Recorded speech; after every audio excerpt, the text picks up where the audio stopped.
Bismillahirrahmanirrahim. Assalamualaikum warahmatullahi wabarakatuh. Innal hamdalillah nahmaduhu wa nasta'inuhu wa nastaghfiruh wa na'udzu billahi min shururi anfusina wa min sayyiati a'malina may yahdihillahu fala mudhillalah wa may yudlil fala hadiyalah. Nashhadu an la ilaha illallah wahdahu la syarikalah wa nashhadu anna Muhammadan abduhu wa rasuluh. Allahumma salli ala Sayyidina Muhammad wa ala alihi wa sahbihi wa man wala. Usikum wa nafsi bitaqwallah faqad fazal muttaqun.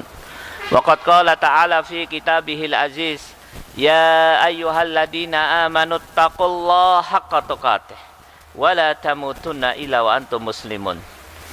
Wa ba'd. Ikhwan fiddin rahimakumullah. Alhamdulillah kita jumpa kembali.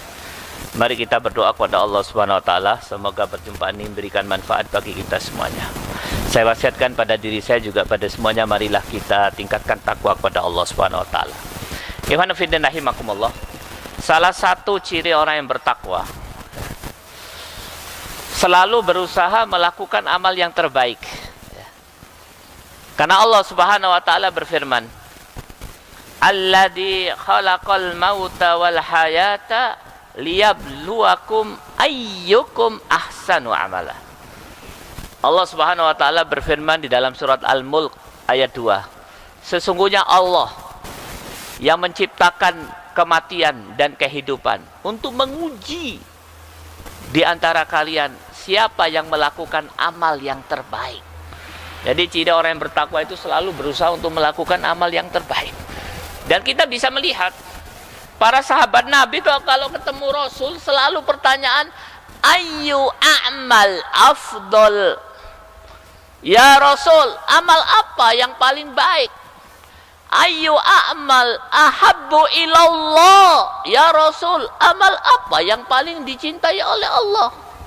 Ya Rasul, apa yang seharusnya aku kerjakan? Begitu. Jawaban Rasulullah macam-macam, bergantung kepada orangnya. Ada seorang datang, ya Rasulullah, tolong jelaskan kepadaku amal yang terbaik. Kata Rasulullah, amal yang terbaik satu, usahakan lidahmu tidak pernah kering dari zikir kepada Allah Subhanahu wa taala. Ada lagi seorang sahabat biasa, tidak punya banyak kelebihan, ya. Dia mengatakan, ya Rasulullah, aku ini manusia biasa, awam. Aku tolong definisikan kepadaku Islam yang jangan yang ruwet-ruwet, yang gampang. Pokoknya aku gampang mengamalkannya, aku masuk jannah. Kata Rasulullah, Islam itu cuma dua.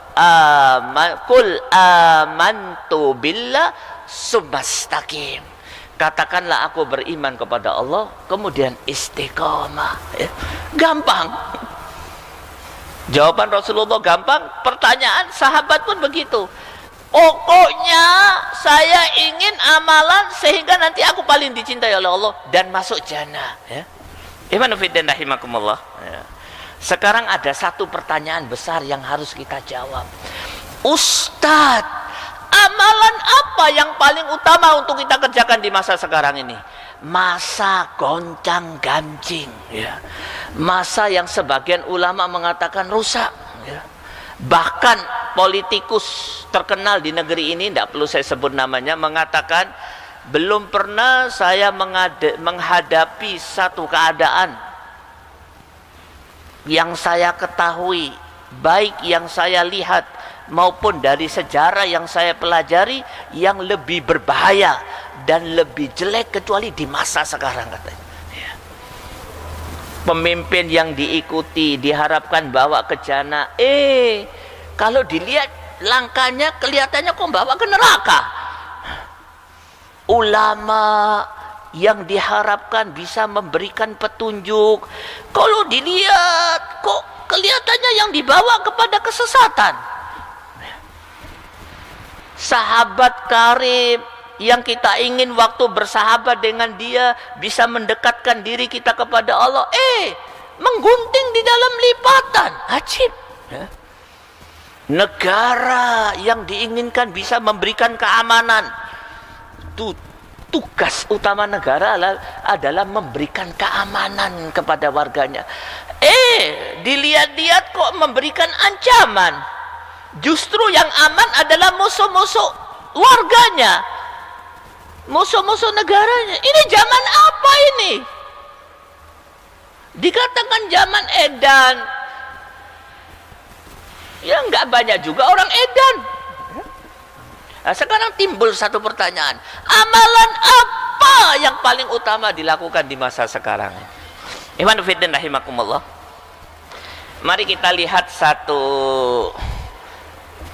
ayat yang menjelaskan satu episode amal sekelompok manusia di dalam satu masa yang kelihatannya masa itu hampir mirip dengan masa kita. Mudah-mudahan dengan memahami ayat ini kita bisa mendapatkan satu masukan dari ayat tersebut. Mungkin ini amal yang terbaik. Allah Subhanahu wa taala berfirman di dalam surat 18 ayat 13-14.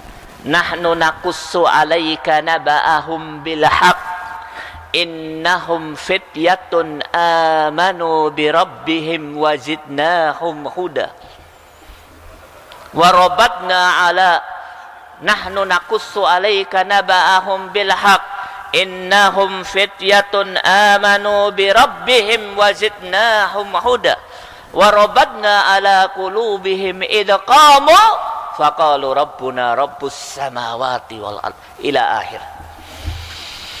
Ayat ini menceritakan sekelompok pemuda, laisa minal anbiya wala minar rasul, bukan rasul, bukan pula para nabi, anak muda yang begitu istimewanya oleh Allah Subhanahu wa taala. Sunatullah ditundukkan kepada anak muda ini. Waktu tunduk kepada mereka. Pak, sunatullah, orang itu makin tua, lemah, mati. Ini 300 tahun kurang lebih, tidak mati-mati, tidak tua-tua, tetap muda. Siapa dia? Ashabul Kahfi. Ya. Begitu hebatnya kisah Ashabul Kahfi ini terpatri di dalam Al-Quran, dibaca oleh jutaan orang hatta yaumul qiyamah. Imanu fiddin rahimakumullah. Laisa minal anbiya wala rasul, bukan para rasul, bukan anbiya, tetapi dijadikan contoh bagi semua manusia sampai hari kiamat. Apa kehebatan mereka? Imanu fiddin rahimakumullah. Mereka melakukan 4 amal. Pada saat itu mereka hidup di satu masa yang pemimpinnya dolim, ya. Dan program utama pemerintahannya mengkafirkan orang, ya.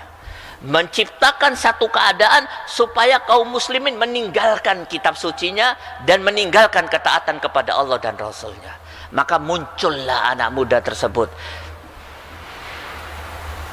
4 amalan yang mereka lakukan. Yang pertama, amanu bi rabbihim, nomor 1. Yang kedua, wajidnahum huda, mereka mengakses al-huda. Kalau al-huda sekarang Al-Quran, di masa mereka itu Taurat, karena mereka ini sekitar setelah Nabi Musa, ya.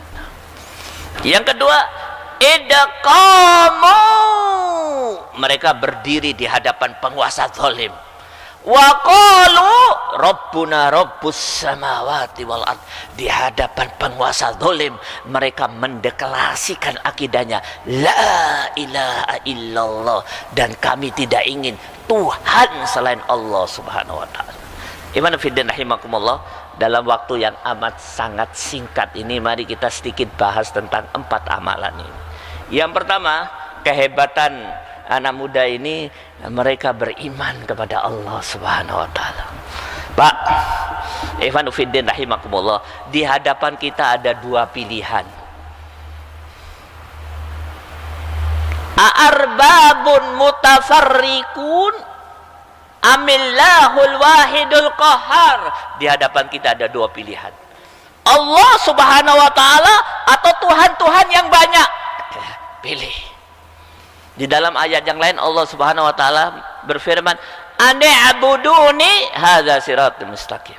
Beribadah kepadaku, ini jalan yang lurus. Selain aku, ibadatus syaiton, ibadah kepada syaitan. Dijelaskan oleh Allah di pertengahan surat Yasin. Ikhwan fillah rahimakumullah.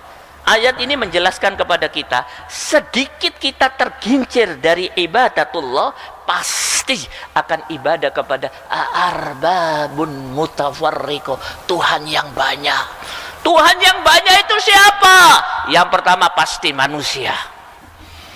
Yang kedua, kekuatan terbesar yang pernah dibangun manusia di muka bumi ini, yaitu negara atau kerajaan atau organisasi atau partai atau apapun yang menyimpang daripada ajaran Allah dan Rasul. Iman fiddin rahimakumullah. Ini persoalan penting. Hari ini kita di hadapan persimpangan jalan. Di hadapan kita dipilih, disuruh memilih, ada dua pilihan. Ya. Iman fiddin rahimakumullah. Ada satu ayat. Sayang, ayat sepenting ini hampir-hampir tidak pernah kita ajarkan kepada anak kita.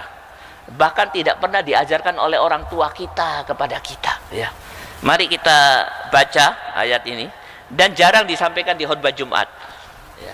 Mudah-mudahan Allah memberikan hikmahnya kepada kita. Di malam ini mari kita bahas.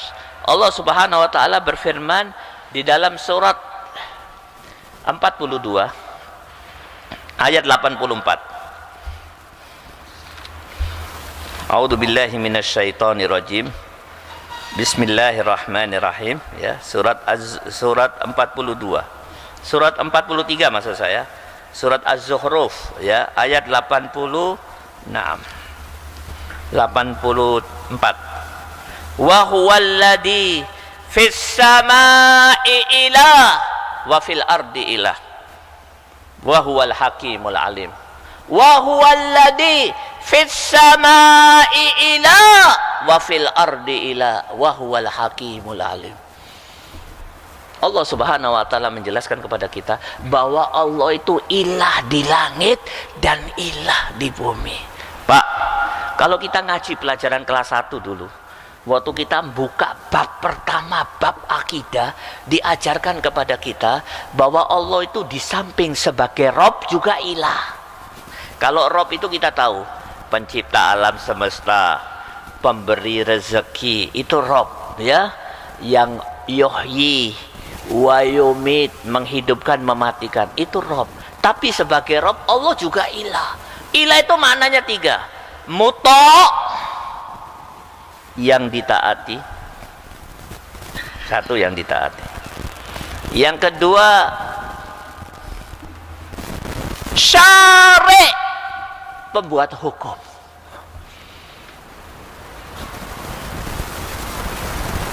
Ikhwan fillah rahimakumullah. Allah pembuat hukum di langit, ilah, wa ilahun fil ard, pembuat hukum di bumi. Ada satu dosa besar yang dilakukan oleh manusia hari ini, namanya syirkul qawanin, syirik hukum, di mana mereka mengakui Allah ilah di langit tapi bukan ilah di bumi. Hati-hati loh Pak ya. Allah pembuat hukum di langit tapi bukan pembuat hukum di bumi. Dosa besar. Dan ada kesalahan besar di muka bumi ini, dianggap sebagai bentuk kriminal besar oleh negara-negara yang tunduk kepada hukum syaitan, yaitu siapa saja yang mengakui Allah sebagai ilah di langit dan juga menganggap Allah sebagai ilah di bumi. Kesalahan yang paling besar. Paham Pak ya? Tuduhan teroris kepada kaum muslimin yang hari ini mereka mendekam di penjara hasil diskusi kami dengan mereka dan hasil pengamatan orang dengan segala kejujurannya, kita bisa mengambil satu kesimpulan. Mereka dituduh teroris, dianggap sebagai pelaku dosa terbesar, kriminal terbesar, hanya karena mengakui Allah ilah di langit dan Allah ilah di bumi.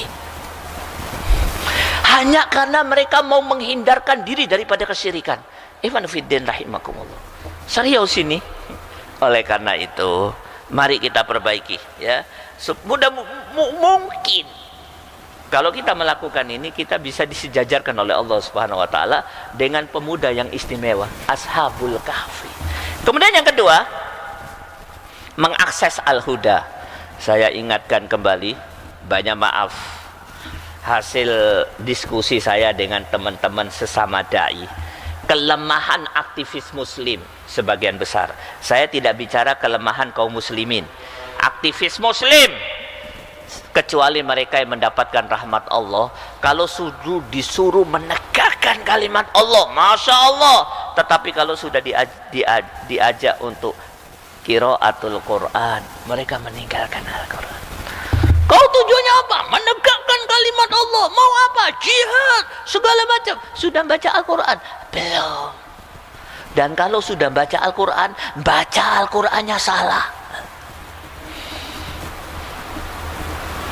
Ibnu Qayyim al-Jauziyah mengatakan, ya,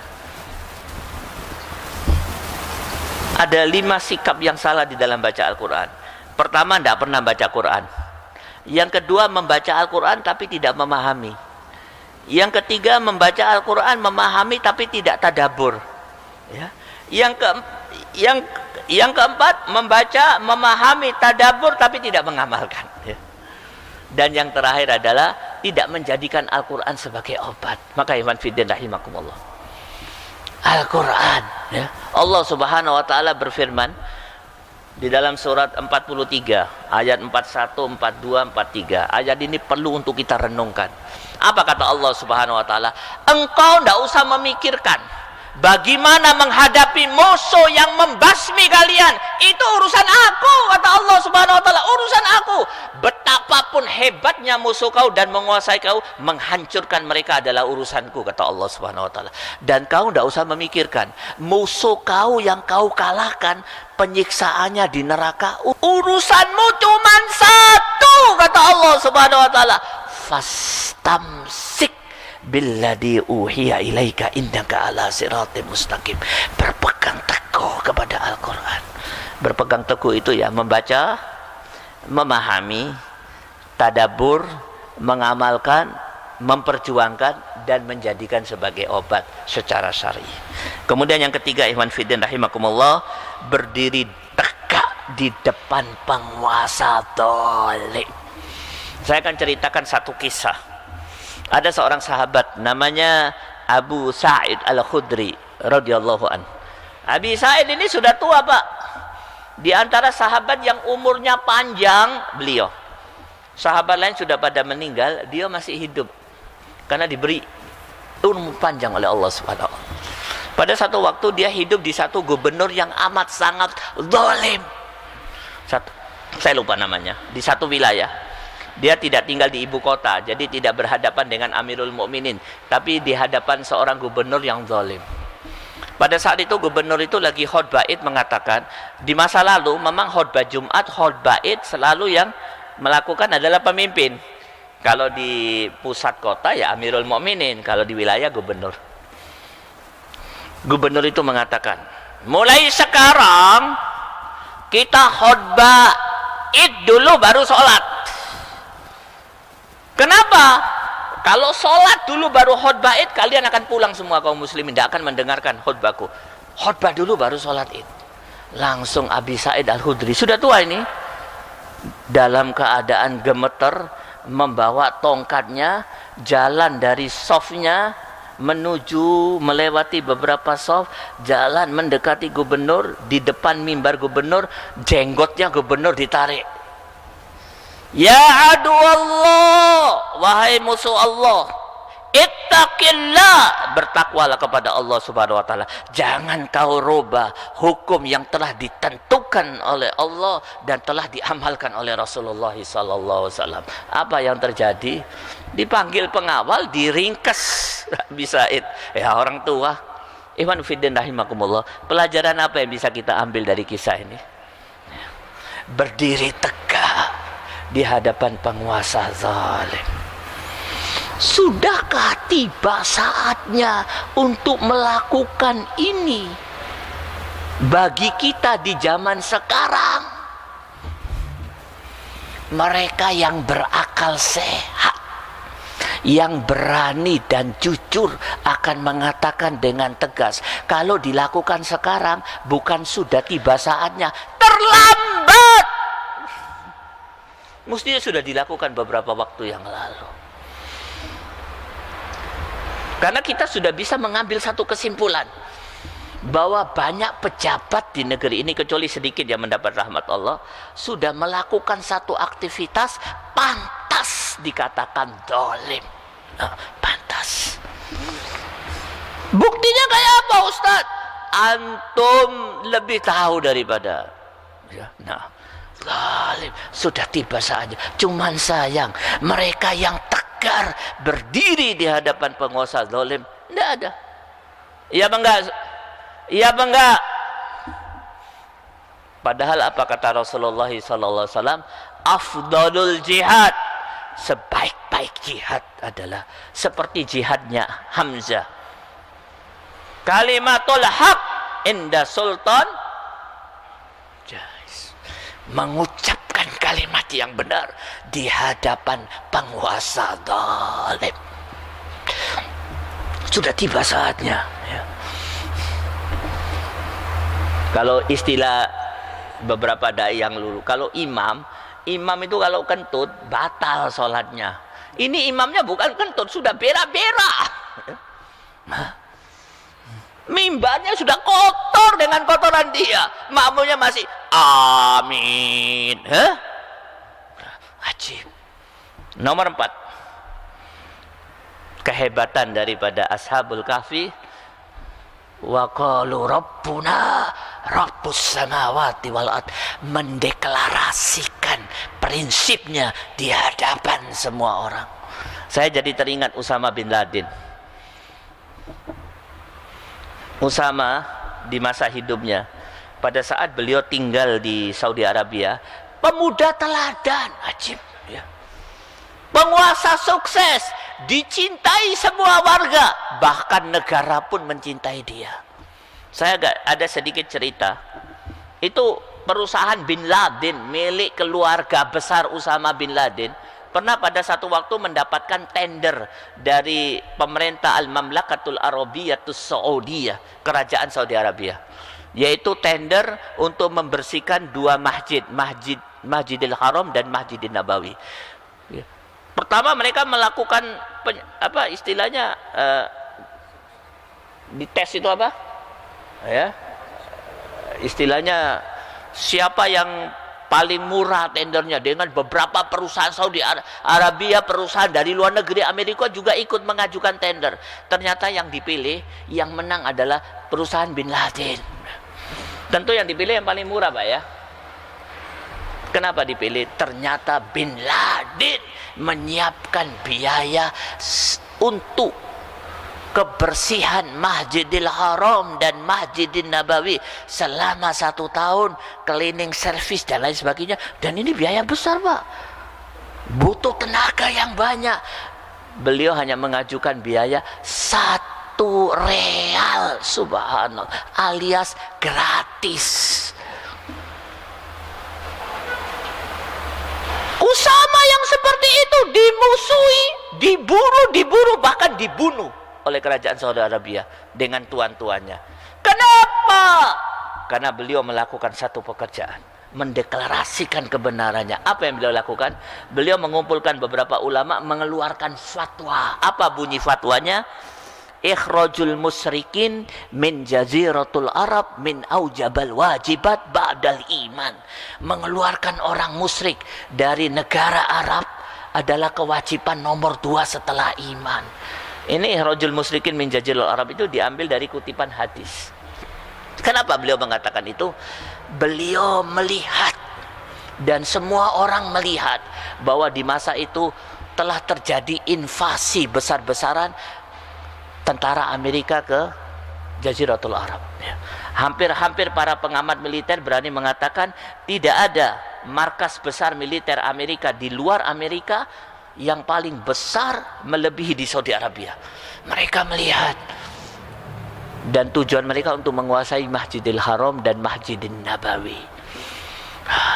Semua orang melihat, tapi yang berani hanya beberapa orang, di antaranya Usama bin Laden. Beliau mengeluarkan fatwa kepada kaum muslimin, mengeluarkan mereka kewajiban nomor 2 setelah iman. Akhirnya mereka dibunuh. Ikhwan fillah rahimakumullah. Ini namanya mendeklarasikan kebenaran. Ikhwan fillah rahimakumullah. Mungkin itu saja yang bisa saya sampaikan. Mungkin sepenggal kisah dari anak-anak muda yang berani, yang kisahnya dipatri oleh Allah Subhanahu wa taala di dalam Al-Qur'an ini sebagai salah satu alternatif amalan yang terbaik di masa sekarang ini, yaitu muncul anak muda yang imannya tegar, yakin Allah di samping sebagai Rabb juga sebagai ilah, kemudian selalu mengakses Al-Quran, kemudian berani tampil di hadapan penguasa zalim, kemudian berani mendeklarasikan akidahnya. Mudah-mudahan kita termasuk orang-orang yang bisa melakukan itu semua. Ikhwan fillah rahimakumullah, mungkin itu saja yang bisa saya sampaikan. Kesimpulan daripada kajian saya hari ini, bahwa di antara ciri para muttaqin selalu melakukan amal yang terbaik. Dan amal terbaik adalah, kata Ibnu Taimiyah, harus sesuai dengan 2 tuntutan, muqtados syar'i wa muqtadal hal, sesuai dengan tuntutan syar'i dan sesuai dengan tuntutan situasi dan kondisi. Situasi seperti ini butuh siapa? Ulama kah? Wallahi setiap tahun Saudi mengeluarkan ribuan ulama, jeglek muncul LC, jeglek 1000 MA, jeglek ratusan doktor. Saudi saja, belum negara yang lain. Wallahi tidak kekurangan qori hafid hari ini. Setiap tahun mungkin di negeri ini segrek beribu-ribu hafid. Di Pakistan itu ribuan hafid setiap tahun. Tapi apa yang terjadi? Tidak menyelesaikan masalah. Bahkan ada sebagian hafid, sebagian ulama justru memperkeruh masalah, yaitu ulama-ulama, kiai-kiai yang berada di barisan taghut, di barisan musuh-musuh Allah Subhanahu wa taala. Mungkin diperlukan mereka yang sesuai dengan tuntutan syariat dan juga tentu sesuai dengan tuntutan situasi dan kondisi, yaitu pemuda-pemuda seperti Ashabul Kahfi. Sekali lagi, mereka melakukan 4 amal. Imannya teguh, yang kedua adalah mengakses Al-Quran sepanjang hari, kemudian yang terakhir adalah berdiri tegak di hadapan penguasa zalim, dan yang terakhir adalah mendeklarasikan akidah yang diyakini. Wabillahi taufik wal hidayah. Wassalamualaikum warahmatullahi wabarakatuh.